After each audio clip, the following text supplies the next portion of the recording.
By now, everyone has heard of Malala, the Pakistani girl who was shot by the Taliban because she was trying to go to school. But you may not have heard about Shazia Ramzan and Kainat Ria, her friends who were also injured that day. The three girls were recently reunited in Scotland, where Malala received an honorary master's degree from Edinburgh University. My studies are going well. I go to school, I'm in year 10, and I'm doing GCSE now. And I hope that I would get straight A's. They are still advocates for girls' education, and both Ramzan and Ria hope to become doctors in their homeland. International monitors say more than 3 million school-age girls do not receive an education in Pakistan. International child sponsorship NGO Humanium reports girls in Malaysia can be denied education based solely for cultural reasons. In Bangladesh, education is only mandatory for children aged 6 to 10. The report also noted that often girls were sexually harassed at school and in transit. In Somalia, 3/4 of children don't go to school at all. Many of those who leave school do so to marry, which often happens before they turn 15.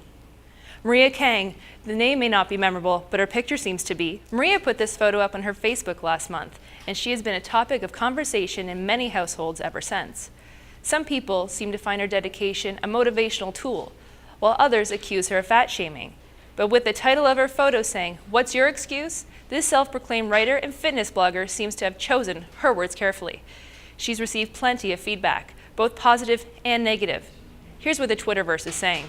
Melissa says, "I was really turned off by her response statement. She was condescending. She was inspiring to me until she opened her mouth." Shay says, "She looks amazing. Fitness is her job. I'm sure she was fit during pregnancy too.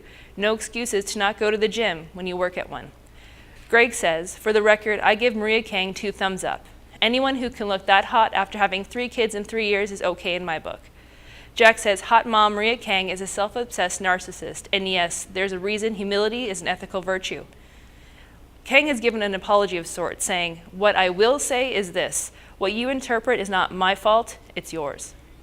The University of Windsor is holding a series of discussions, Distinguished Visitors in Women's Studies. Topics included working women, body image, and recently, women's lack of roles within the media. I want to be someone's wife or girlfriend. Or maybe one of the 5 friends who only talk about men and getting married. How about you? Well, what else is there? Speaker Nicole St. Martin and Tabby Johnson are both actresses and activists.